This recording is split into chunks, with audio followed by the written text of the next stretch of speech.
Welcome back. We are back here at the Miami Dolphins PFN podcast. I'm your co-host, All Freaky. I'm fired up. Football's back.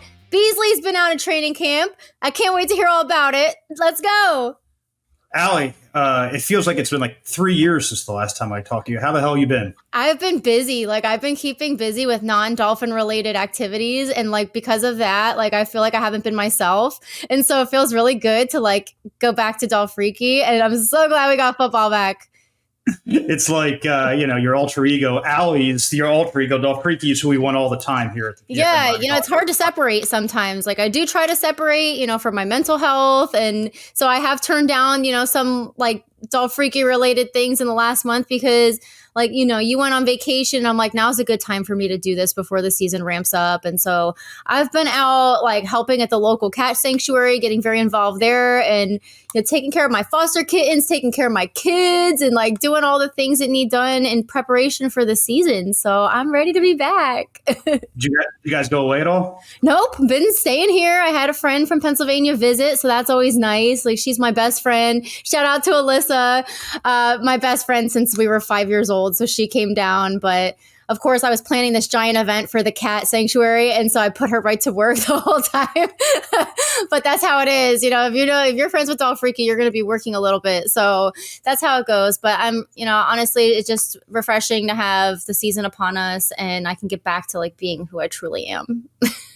Well, we're thrilled to have you back. I spent the last month on the top of a mountain up at the Poconos. Yes. Shout out to my hometown. I'm from Easton, which is right below the Poconos. And so I miss it up there so much. Do you know, have you ever been to Lake Harmony? Because that's where we are. Nope, I haven't been there. Anyway, could not have been more different than South Florida. I saw bears, I saw deer. My typical day would be get up, maybe do some work. My bosses think I did 8 hours work, but I did some work. and then in late afternoon, go out and play 9 holes of golf. We had a lake club membership, so my kids was loving it. That's so nice. Went boating. We did it all. So I am refreshed, recharged, ready to tackle this very, very important Miami Dolphins season. So you're back right now to the humidity of South Florida. It's been brutal, guys. It's been a rough summer. I've been doing a lot of work outside. So, getting back to training camp, it's no secret that it's hot out there. Where the guys were working out outside today. Oh yeah. Yeah. And thankfully they had a bit of cloud cover. Yep. Calais Campbell mentioned that, that cloud cover was a godsend, but we're not going to get that lucky. I think there's 18, 19, something like that practices between now and really when they start ramping up for the regular season. 3 preseason games. Of course, I'll be out in Tampa for that joint practice, I think August 21st in about a month.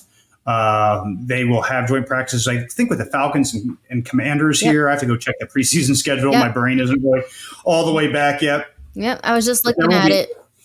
There will be ample opportunities to evaluate this Dolphins team. And I hope I'll see you at least a couple of days out there. You will for sure. So I'm probably going to miss on Sunday work. Sometimes you just have to do it. So I have to work unless somebody so graciously picks up my shift. It's just a 4-hour shift, guys. Help me out. But I'm probably going to miss on Sunday, but I'm trying to get out there Tuesday morning. So we'll see how it goes.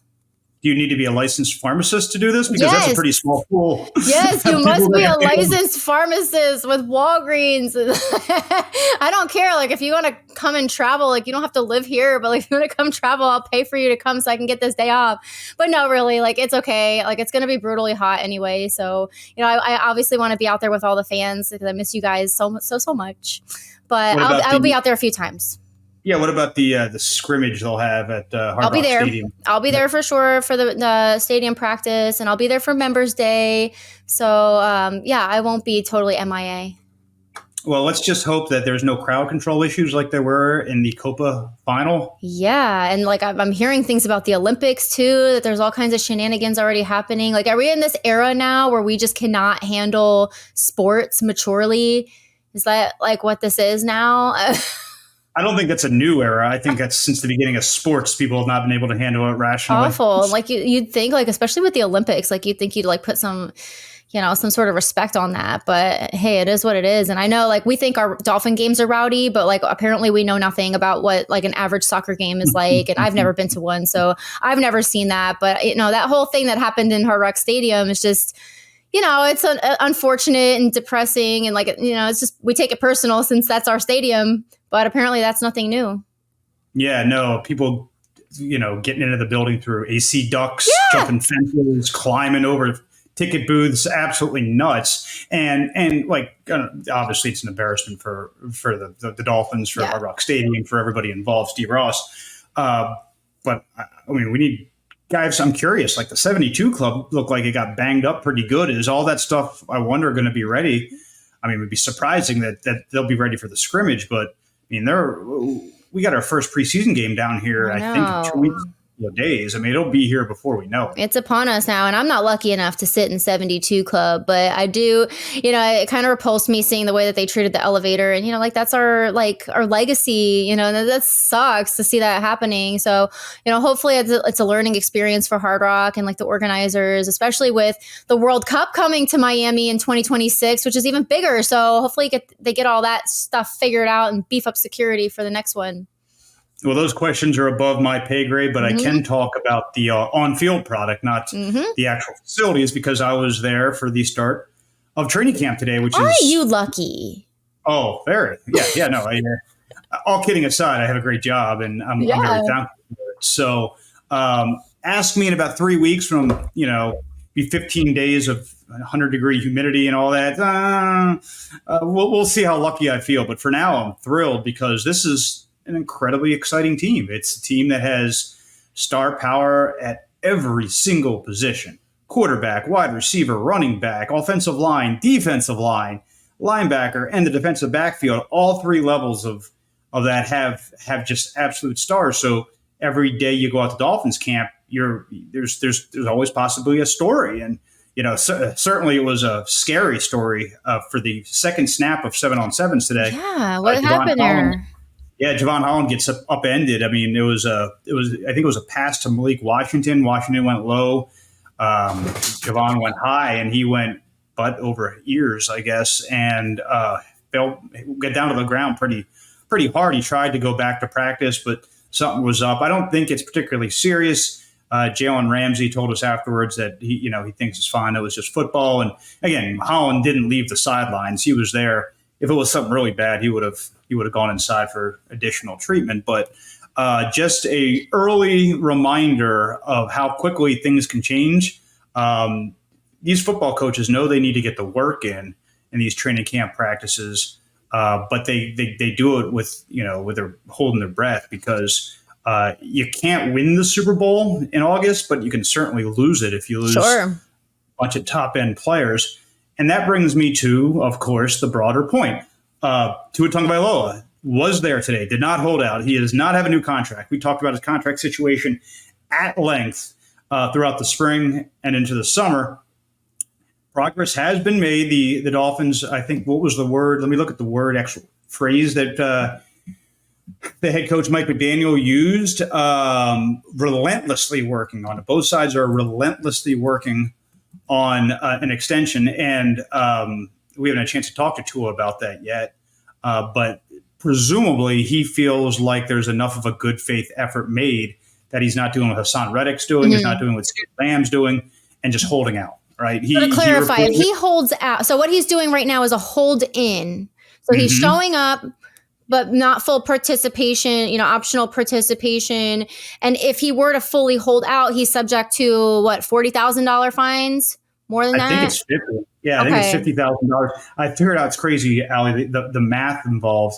If he would hold out from now until the start of like the week leading up to the opener, missed the entire preseason, all of training camp, all that, it would be fines of over $5 million. Unreal. $5 million. And that big reason is that, $50,000 a day adds up.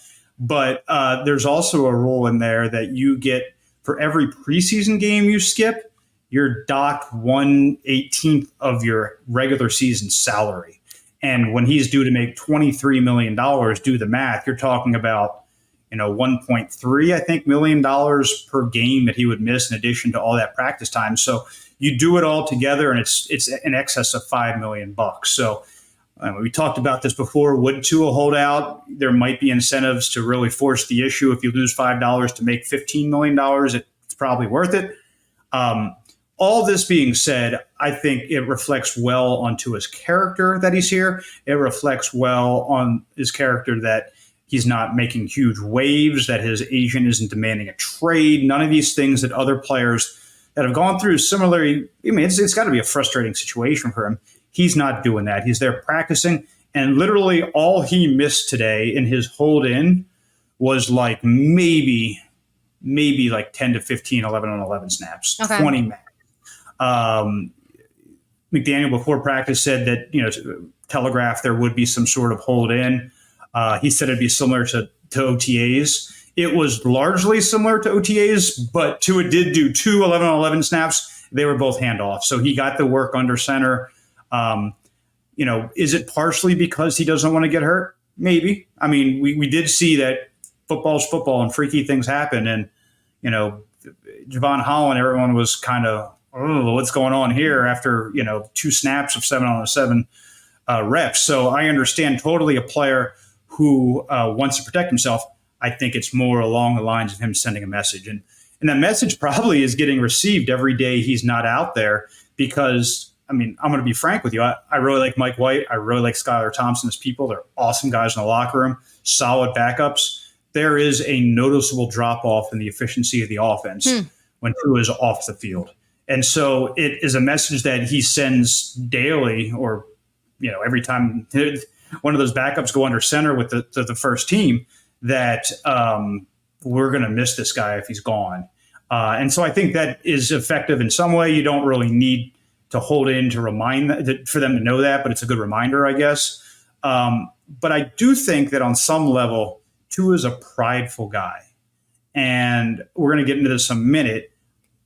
I think he believes on some level that the Dolphins are hedging, that if everything that they say is accurate, that he's our guy, we love him, he has another level, we can win a Super Bowl with him, all these things that they've been saying are true, and he's got the stats of a Pro Bowler who led the league in passing last year, has never had a losing record as a quarterback in his 4 seasons, is the first Dolphins quarterback to, I think, for 4 straight winning seasons, I think since Jay Fiedler maybe.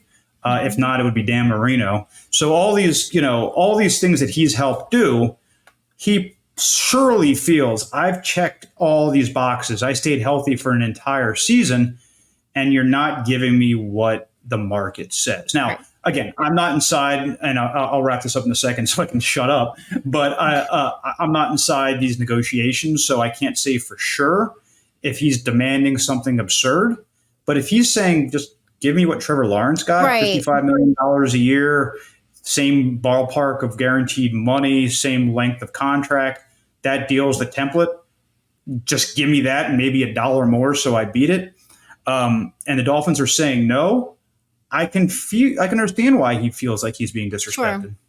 Yeah, like you said, I'm with Tua on this because he has done everything that he needed to do, and we talked about this a lot. And when you do everything, you're like, okay, I'm doing everything you guys are asking me to do and more, and I'm excelling, and okay, pay me what is due. It's not unreasonable to me, that they pay him what Goff got and what Lawrence got. And so he must be asking for more at this point. And so that's where a lot of people say he doesn't deserve 55. But, in a way, I do think that he does. So I'm very, very curious. I wish I could know where the numbers are at right now. Yeah. So I don't think he's in that ballpark. And if he is, it's structured in a way that isn't real. Mm-hmm. That sure, $55 million a year, but that includes $75 million a year the last 2 years, and only maybe $70 million, $80 million total is guaranteed over the length of the contract. Again, I'm pulling these numbers out of my backside. I don't know if there's any truth to that, but I'm saying if that is what they're offering him, even though the top line says highest paid quarterback in NFL history, it's a fugazi, like they say, right? It's a fake, it's a phony, it's not real, right? And so I can see how he would be upset. Now, again, he seems like a reasonable guy. He's certainly a guy that wants to be in Miami. He's in a perfect situation for him here. He wants to raise his family here. He loves the head coach here. He's got as much talent as any quarterback around him has in the National Football League. He's not going to find it better. Are the Dolphins just playing hardball, or do they have real reservations, do you think, about giving him that guaranteed, that big contract that his peers have gotten? And a failure to not produce a playoff win, is that his only fault, or is there something deeper? Well, I mean, a couple of things. One, yes, agreed. And that's an enormous point of emphasis in training camp. Every single player you talk to. And Tyreek said yesterday, goal one is a playoff win. I think they should be shooting higher because this is their window to win it all.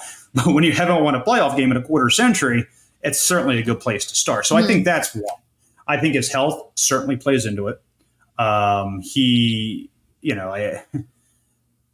Yes, he got through 17 games last year, but he's lost the weight that he gained. We talked about that. Is he one hit to the head away from retiring? All these things that you don't know the answers to. You can see the Dolphins pausing there. And also they might see things on tape that we don't, that the productivity that he's putting up has been excellent, but he's also leaving a lot of things on the field, most particularly when they play the best teams at the end of the season.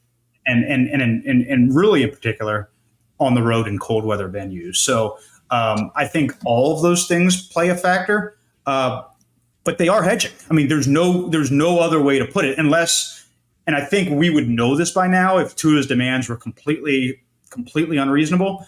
I think he's in the relative ballpark of his peers, and so to anyone else, to anyone on the outside, it would suggest, well, if this is what the market pays these quarterbacks, if this is the productivity Tua has, and the Dolphins aren't willing to pay him to commensurate to his productivity, then they're hedging. Then they don't believe he's worth quite that level. I asked Mike McDaniel today about that narrative, and here was his response. I think it's important for me as the head coach and my connection with the players and what my bottom line job is to maximize the abilities that I know where my place is in my relationship with him. Going to translate McDanielese right basically there. I'm a football coach. He's a football player. It's not my job is to coach him. It's not my job to negotiate his contract. Yeah. I'm not involved in these things. This is his next line. My job is to focus on getting better solely, I think, in terms of I mangled that quote. My job is to focus on him getting better solely. I think in terms of hedging, I know as an organization, we prioritized the contract. He said but the contract by entering into negotiations a long time ago, whenever that started. By doing that, I think it speaks to kind of how important it is to both sides. They're relentlessly working on it. They, as in Chris Greer and Ryan Williams, who represents Tua Tagovailoa, they're relentlessly working on it. Great things take time.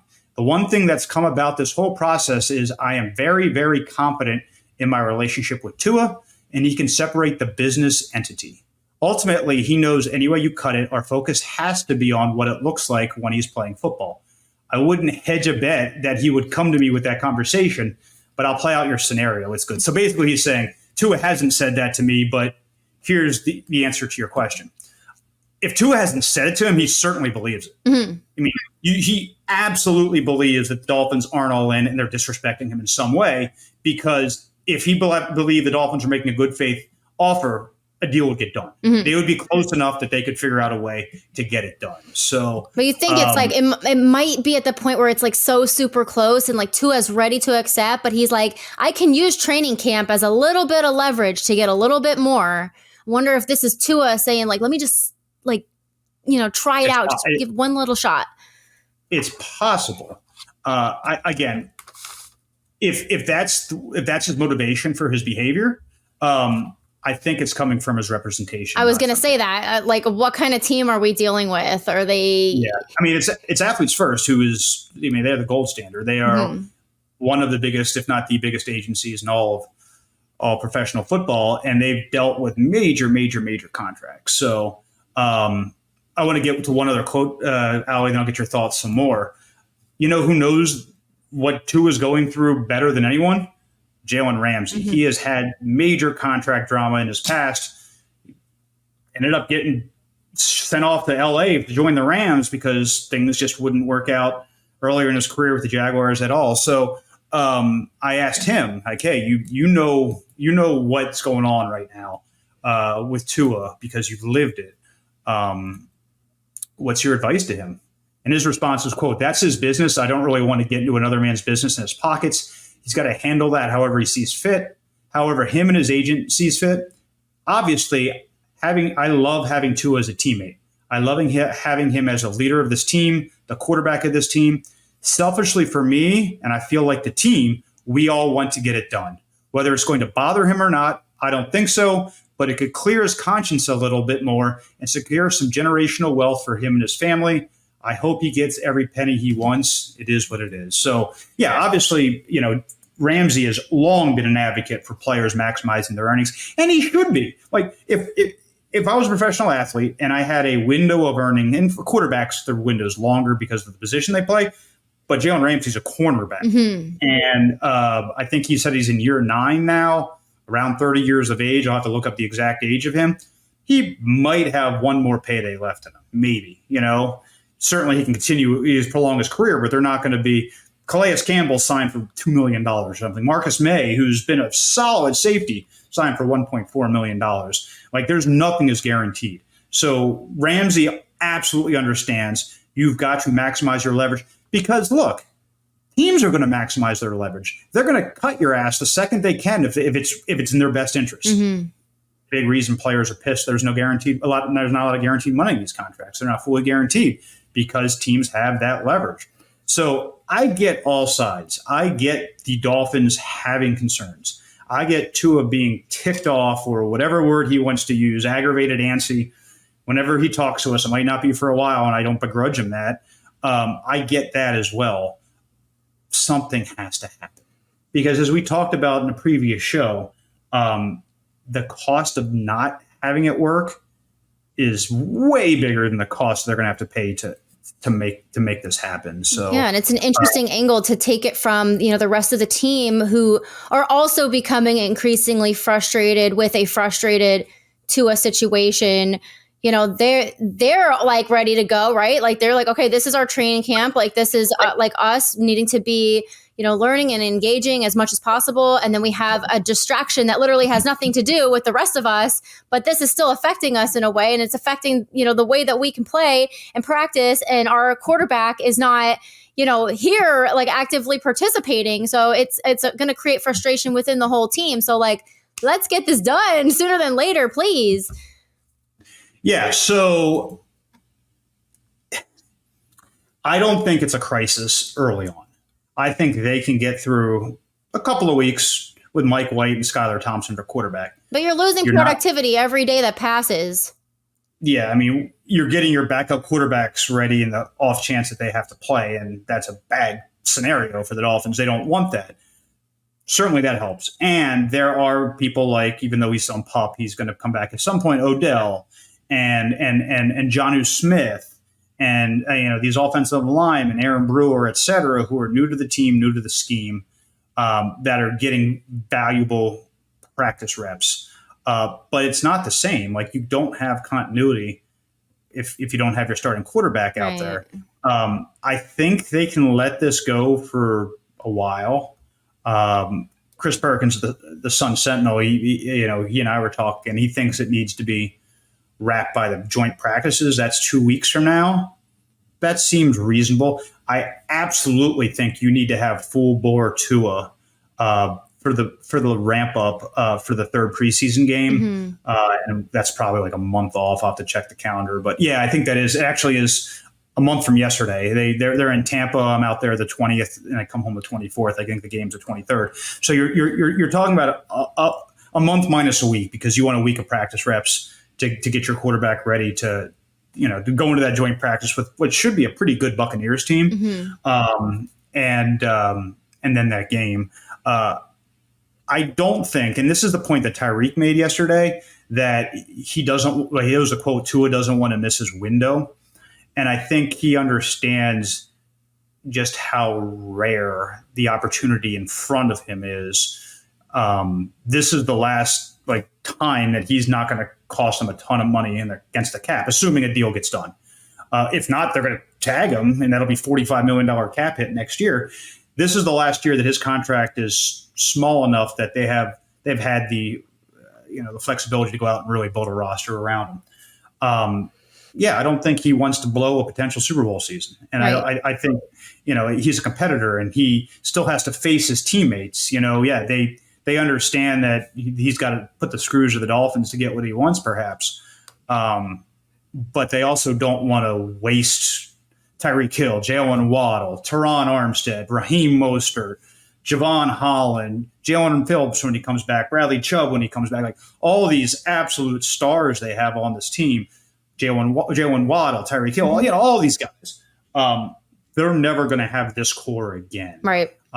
And so if you're Tua, and certainly the question is, what's your ultimate goal? Is it to extract the most money possible out of the Dolphins, or is it to win the Super Bowl? Right. And I can see it both ways. Yeah, it's hard when you put it that way.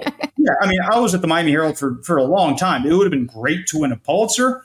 I wasn't going to sacrifice my family's well-being to win that Pulitzer. I'm not going to say, okay, take $25,000 of my salary and go hire, a research assistant. Sorry, I get it. Certainly, Tua is making a lot more than I do, or I did at the time, certainly. But it's going to be an issue until it's not. I think that's the way to put it. It's going to be something that we have to think about, talk about, monitor until he either just throws in the towel and says, okay, negotiations, if we have them, great. If not, I'm playing the season. And then good luck when we get to February and March, because you're either tagging me, you're paying me more than you'd have to pay me now, or you're losing me. I personally would love to not have to go through the fan practices at training camp and the season with this Tua contract cloud hanging over our head, because I'm fully done with that discussion now with the fans. Well, the good news is, we can talk about some of practice today. I mean, the defense, I think, looked fantastic. I think their defensive backfield is going to be very, very dangerous. It's going to be a handful because they have a bunch of guys that have a lot of versatility. The jumps that Jalen Ramsey got in the ball today, Kendall Fuller got in the ball today. The two of them and Marcus May can all play all over the net. I don't think you want to play Marcus May certainly at boundary corner, but he can play some slot, he can play some free, he can play some strong safety. Holland, assuming he's fine, which I think everyone does. Poyer, they got a lot of options there. Yeah. If they can generate enough pass rush, and we've 27 minutes in, haven't even talked about Shaq Barrett retiring. I was about to segue.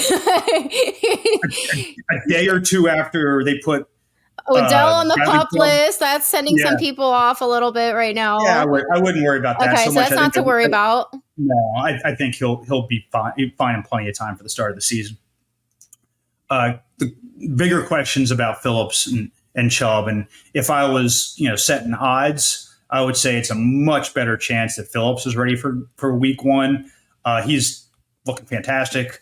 I know the ladies of Dolphins Twitter enjoy his workout videos that he posts. I'm about to frame that picture and put that up on the cave wall. It was so funny because I commented on it, I posted it, and a lot of people were like, "Oh, but you have a husband, you're married," and I'm like, "Yeah, my husband sent me that picture and was like, look at this." So, we both love it. Great. Okay, we can respect a man who works hard in the gym. Okay, but yeah, that broke the internet. Think of what his diet must be. I mean, that's insane. It's I know what it is. Chicken, rice, and veggies, baby, and protein powders galore, creatine, whatever else is allowed. Yeah, the Dolphins at lunch today, because they give us lunch every day at training camp, and really every day in general while we're out there, they had a chocolate brownie cheesecake. Oh, no, he's not eating that. No, I certainly did, though, and that's the reason and I would too. And he looks like Adonis. So this is why I stay fluffy, because I can't turn down cake. I can't turn down cookies. I was asked today what my favorite tailgate food is, and it's cupcakes. Okay, if it's sweet, I'm having it. But yeah, I mean, eventually, I do my cuts. I'll do my chicken, rice, and veggie cuts too, just to make sure it doesn't get fully out of control. But I'm positive that's what he's eating. We should definitely do some joint on location content this year. Let's do it. I would say training camp. I don't know how we can do it. We'll do some sort of video together. Mm-hmm. And I'll you get out there early enough, and I'll do some pre-gaming with you. I mean, so how early do you get there? I leave my house for a 1:00 game, usually around 10. It's a 40-minute drive. So I am always in my seat by 11:00. Now, if you guys invite me, you are always invited. You better not be waiting for an invitation. This is an open invitation. Well, I mean, part of it is I'm a bit of a sweater, and so I can't exactly go in there, wearing my work clothes, business casual at the very least, sometimes a sports jacket. Bring a clothes. A lot of people do, especially at tailgate because it's so hot. And we'll make sure you're well hydrated with Freaky Juice. And Freaky Juice. What goes into a cup of Freaky Juice? Well, I can't divulge my recipe, but it's like one of those things that's hydrating and it's aqua colored and it's alcoholic, but yet okay, it's enough to get you on your butt for sure. But it's also hydrating. And so when it's really hot, you feel good drinking it. And that's sometimes what gets people in trouble. But it's freaky. It makes everyone freaky at the tailgate. I think I'll take half a serving of that perhaps, because I do have to I'll just give you the little cup. Represent Pro Football Network at the Dolphin Stadium. But yeah, no. So I definitely think we should do some stuff. Totally agree. This is what the fans want, right, guys? Comment, give us your ideas because, we're open to whatever. But yeah, anything that can help enhance the fan experience, I'm here for it. Yep. So training camp underway. We've hit the ground running. There's no turning back now. It's a 6-7 month slog to New Orleans, where the Super Bowl is this year. And the public practices are starting on Sunday. So if you guys need training camp tickets, they're free. They're in my ticket account. Just send me a message. Let me know which dates you want, how many you need, and I'll get you taken care of. Because after all, I am your training camp ticket repository, and I'm happy to do this for you guys. So just hit me a message, and we'll get it done. Just hit you up on Twitter? Yep. Twitter, Instagram, Facebook, whatever. All right. Well, I will see you in person soon. I don't know if I'll see you before the next podcast, but it's time. It's go time. Yay! Dolphin season is here. I'm ready. I'm starting to feel like myself again. It's so refreshing. All right. Well, welcome back. Well, I'm glad. I hope for the audience has returned after a month sabbatical for us, and it's going to be a fun year. It's really going to be exciting. I'm so ready, and I'm happy to be here on the podcast. So thank you for having me, as always. Absolutely. You add a dynamic that we have lacked sorely at the PFN Miami Dolphins podcast. Hey, whatever I can do to make it fun and colorful. Happy to do it. You're the split screen that people never focus on, obviously. No, they're here for you and your nice haircut and glasses. Yeah, right. My giant domes. Okay, all right. That's enough of that. I'm here to make Beasley a more positive person. Good luck with that. All right, next week we'll talk. Fins up.